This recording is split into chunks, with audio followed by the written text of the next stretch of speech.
Hello and welcome. This is Layman with the Fantasy Grounds Academy. Today we're going to go over Fantasy Grounds version 4.4.8. Going to look at some of the updates, improvements. Fantasy Grounds has been steadily changing the interface, kind of making it a little bit better and more convenient.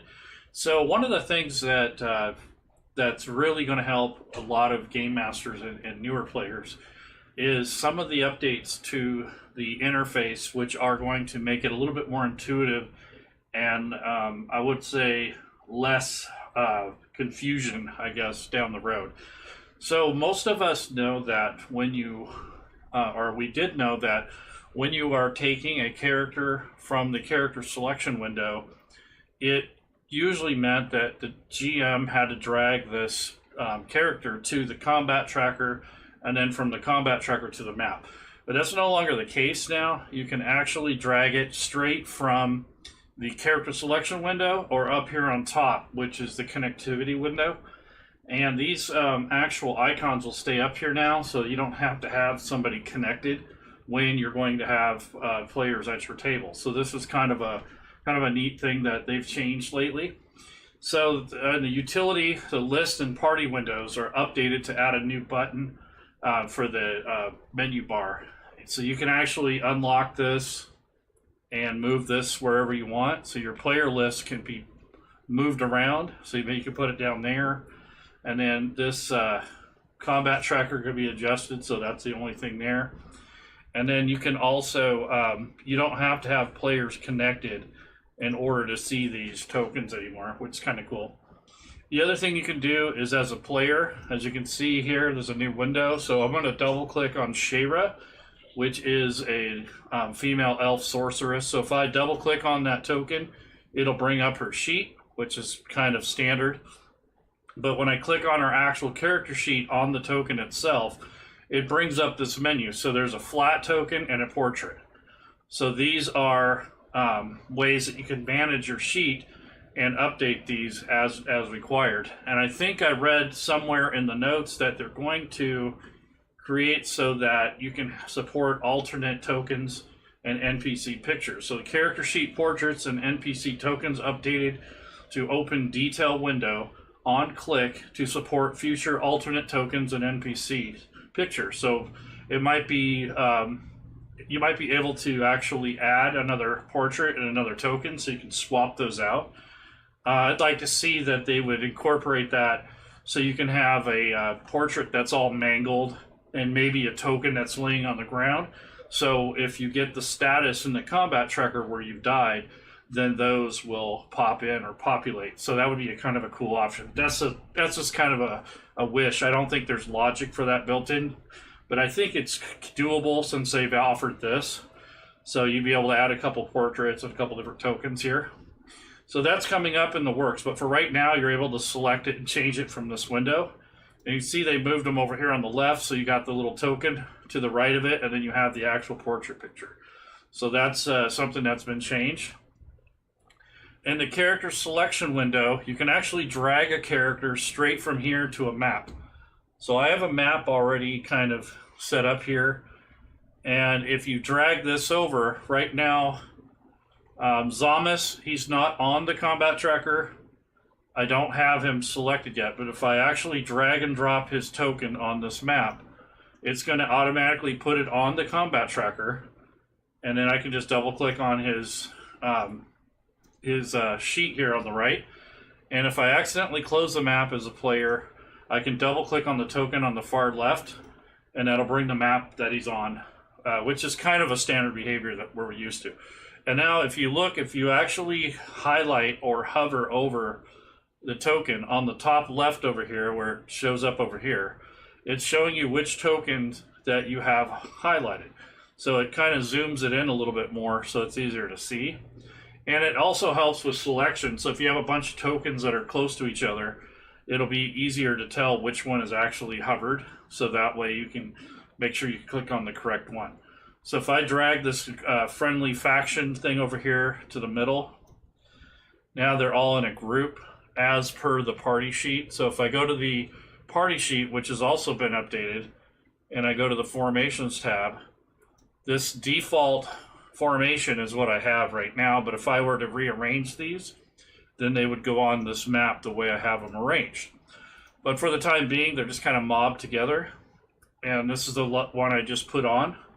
So this helps you with that sort of thing. So this will make it a little bit more intuitive. And also, if you put a token on a map, or if you take a character sheet and open it up, so I'll take this and I'm going to right click and I'm going to remove the just this token, which is the one I added in the beginning, and I'll come over here and delete the actual character sheet from the combat tracker. Now if I drag this portrait onto the map and I forget to drag it onto the combat tracker, now it will populate there. So that's kind of helpful, because I know in the beginning a lot of people don't realize that, and they kind of get confused and they don't understand how that works. So if you're new to Fantasy Grounds and you're not used to the behavior, you're going to assume that that's going to work, and it doesn't, or it didn't before, but now it has. So that's a cool thing. So another thing that's helpful, if you guys remember that it was kind of annoying if you leave your table, such as this, when you exit Fantasy Grounds, you have to come back and reopen all these windows back up. So they've changed that. So that's an option in the options window where it says desktop restore windows on start. So you can actually left click and drag this little shortcut down to the hotkeys, or you can turn it on manually here. And once you close this, we're going to exit out of Fantasy Grounds, and that takes us back down to the launcher. So now I'm going to go ahead and load campaign. I'm loading up the test campaign that I made for this particular video. And once you go back on, you should pretty much have all of your windows still open and in the spot that you left it. So if you're kind of familiar with Fantasy Grounds, you remember there used to be Windows Saver X. These were things that were created by the community to help address that. Now that its functionality is built into Fantasy Grounds, which is really helpful, especially when you're new and you don't want to look through the interface for everything. You know, pretty much everything will come back where you wanted it and where you left it. This is per user, so every individual user, including players, can set up their desktop now, turn that feature on, leave the windows open before you exit, and then exit out of Fantasy Grounds, and the next time you go into it, it should leave all those positions and the windows that you had open last time.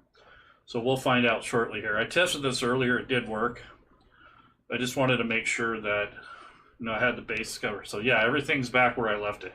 Whereas before, if you had everything closed, it's going to remain closed. So make sure you leave the windows that you want open before you exit. So if I close all this stuff out and then I exit Fantasy Grounds, it's going to probably leave me with a lot of blank space here. So, and here's an update. So that's another thing, is you're going to have these updates from time to time in Fantasy Grounds.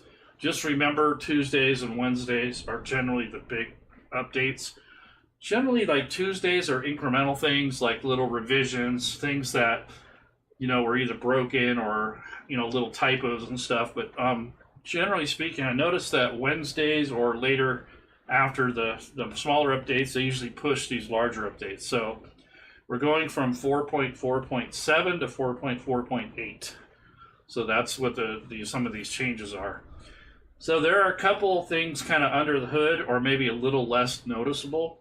The party sheet, the theme for it, the way it's laid out, has been adjusted.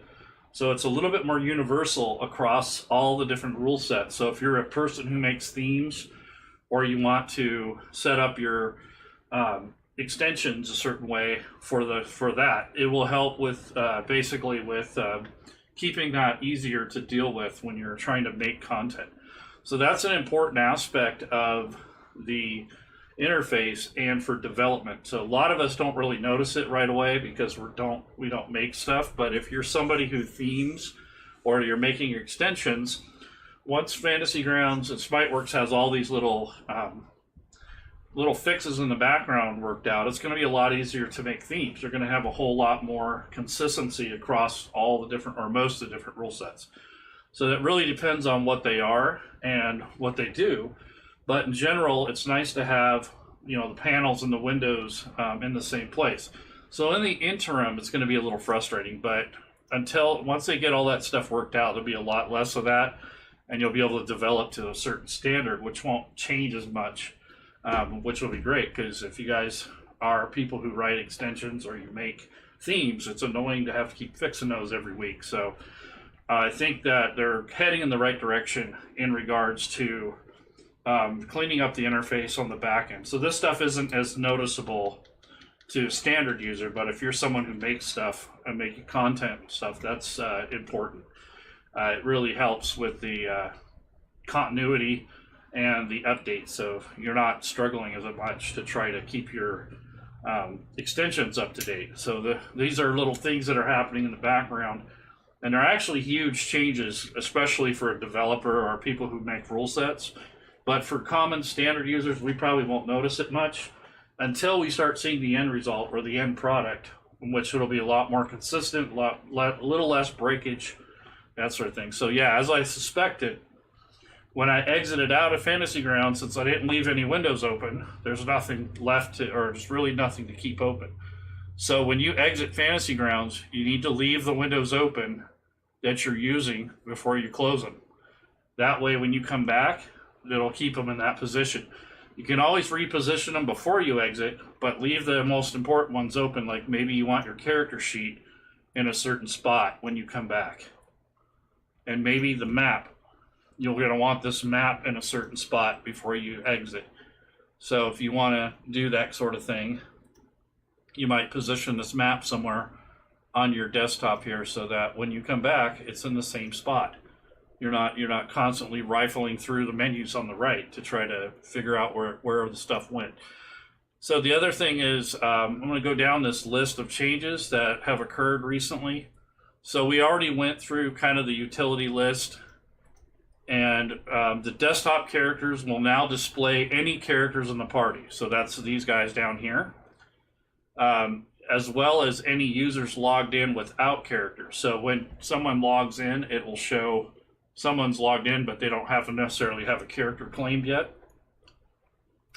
They reworked the party sheet sections to be themed in a standard way across multiple rule sets. So that's kind of the shape, color, format, that all those sort of things, functionality is going to be a little bit more universal for the party sheet. So that's a good thing. That's going to help, like I said, developers and such. They reworked the asset window to add a link button to save the current view, a home button and a back button, and to remember the grid state. So when you go into your assets, it's going to remember. So this is where I was last time, and I think they're going to create a shortcut so you can drag that down to, have something that you can reference to, and then you have the home button to go back to the upper level. So if you dig into this menu, and then you're going to close it, let's say, you close that, bring the asset window back, and it's going to be where you left it instead of having to reset every time. And I think that was already kind of in the works in previous updates, but that's really handy if you're trying to find certain assets or you have a folder that you're working out of, and every time you exited the asset window, it would reset, which was a very annoying, but this is pretty nice. This is part of some of the changes that they're making to the interface to make it more intuitive. Let's see, character sheet portraits and NPC tokens updated to open the detailed windows to support future alternate tokens and NPC pictures. So that was this that we clicked on, and eventually you'll be able to have more than one and just kind of toggle between them and that sort of thing. So that's already been covered. Let's see, dragging PC vehicles to map from their record sheet will automatically add to the combat tracker. So I already covered that. So like this Zamas guy, I'm going to right click and delete him. If I go into the, and then I'll get him off the party sheet also. And that takes them off this list down below. So if you're trying to remove them off this list, you have to also move them off the party sheet. So if I go into the characters and I claim or take this guy here, if I put him on the map, it's going to add him to the combat tracker. So if I add it here, now he's on the combat tracker. And then from here, I'll have to add him to the party sheet. So from here, I'll add this to the party sheet. And now he appears down here on the character list. So this list is managed by the party sheet, not the combat tracker. So just so you know. So if you're wondering, how the hell do I get these off down here once I've added them? You do it through the party sheet, not the combat tracker. Okay, so, because I went through that too, I was like, what? How do I get, once I add them, how do I get rid of it? Well, it's managed in the party sheet. Okay, so the per user option to restore last session window state once all data loads, that is up here in the options, and it is a per user. So desktop, restore Windows on start. So its default is off. But if you want it to be like that every time you come back into Fantasy Grounds, if you want it to stay the same layout, you have that enabled. And that's done per user. So the DM can do it, players can do it. It just depends on who likes that, who needs it, that sort of thing. The other thing that I wanted to show you that's good, that I like, is that the sidebar buttons now will add descriptive text when you drag the link. So in other words, if you wanted to shortcut this combat tracker, drag it down to the hotkeys, it wouldn't say combat tracker, it wouldn't even give you a label. So now when you drag those over, like say the party sheet, that really helps keep the text in line with what's over here on the menu. It wasn't like that before. So there again, if you wanted to make a crib sheet, like a load list of windows that you wanted to load, or that stuff that you wanted to access, if you drag these links over here, there was no label for it. Now there is, so that's good. So that's some of the changes that are made. So a few of them are cosmetic, a few of them are utility, and a couple are cleaning up the interface. So that's kind of the main changes that have occurred, especially for the front end for most users. So that's pretty much all there is right now. I've provided links to the patch notes. If you subscribe to the Fantasy Grounds Discord, they have it posted there. If you are new to Fantasy Grounds, some of this stuff may not make sense to you, but at least you'll get to see some of the feature changes that are coming down the pipe or that have already been enabled. And if you're curious as to what Smiteworks is working on, since they don't really release a formal roadmap, if you pay attention to the forums and you actually go to the Fantasy Grounds forums, and you look at the laboratory, that's generally where they're testing out new stuff that's coming down the pipe. They'll also occasionally make announcements of bigger changes that may affect or impact extensions. So if you are someone who writes extensions or you're thinking about doing that, if you go to the actual Fantasy Grounds forums, you can report mistakes and such or little errors that you're having in the House of Healing. And then the laboratory kind of gives you a rough idea of what is going down the pipe. So you got people who are kind of reporting and basically testing out the new features that are coming up. So this would be an area where that would be posted, especially like larger changes.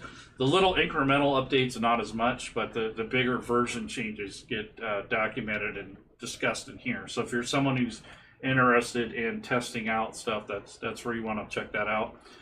And then, like, again, if you get these new updates and they're giving you problems, you want to go to the House of Healing, and you want to see, here's someone that's like, what the heck already, what happened with the portrait of tokens? So this person wasn't sure, like, what happens? Why do you make it so complicated? I have so many tokens. I've accumulated them over the years. First off, token bag, you can't capitalize. He just said, apologies, we didn't see anything like that. You're reporting for the beta test in 4 weeks. Make sure you disable extensions, the token bag reference in the UI. I don't see any of the campaigns. So this person's like kind of having grief, I guess. They just... I don't know. So anyways, nothing's perfect. If you have any issues, just report that in here. I'm not going to go through all those, but generally I'll read those, and if I see something that stands out, I'll try to throw it in my mental memory, and if I see someone else with that sort of problem, I can refer them to that. So anyways, these are just some of the changes that are coming down the pipe. And I think a lot of these are just issues with people who aren't used to the changes. And sometimes when a change is made and you're halfway through a campaign, you'll have to restore Fantasy Grounds to the state. So if you have a module loaded, you'll have to go into your modules. And let's just say they made some big changes to the Dungeon Master's Guide. So you have to right click and go to revert changes, and that will fix anything that was updated, but you're like in the middle of a campaign. The only problem is it can reset some of the changes that you've made yourself. So in my case, I added a grid over the top of this map. Now it's not there anymore. So that's the only bad thing about reverting back to an updated state, is that you're going to potentially lose some of your work. But if you haven't made any changes to maps and that's, or done a whole bunch of text revisions, you're probably not a big deal. But if you're going to return back to a state and you've already done a lot of changes, that might suck for you. So just kind of keep that in mind. But generally speaking, a lot of people say, oh, the map doesn't show anymore. And then if you right click on it, sometimes if you reshare it with your group, or if, like I said, if you go into the images and you restore the map to its original factory state, it pulls in those changes. So it could be that you're halfway through a campaign, Smiteworks had to make a bunch of changes, you revert the content back to its original state, and it'll pull those changes in. Otherwise, you might have some weird anomalies. But anyways, I think that's enough for today. I covered most of the major changes, just some interface stuff, things that kind of makes life a little easier, especially when you're newer to the interface and you're like, how come this doesn't work like this? So they're kind of making slow but incremental changes. So anyways, guys, happy holidays. I hope this helps. And like I said, I'll have the links to the changes that are being made it's in the Fantasy Grounds forums.